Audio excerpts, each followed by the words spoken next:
Hey guys, welcome back to another video. Just want to do a quick review of this Google TV Streamer 4K. I've been using it for about a year now, and I really like this thing. Great for casting to your TV. Got the TV up here. It's got an awesome interface here. Got the home, live, apps up here. It's real quick, as you can see. You can sideload apps onto it. You got YouTube, you got Netflix, Prime Video, Disney Plus, Google TV.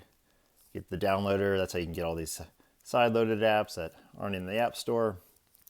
Overall, great product, guys. I've been using it. I love the remote. I love the voice feature, the talk feature. Supports 4K. Great value, guys. I think in 2026, this is still my favorite streamer. Especially if you like to cast things from your computer. You can be watching something, side click, hit the cast button, goes to your TV.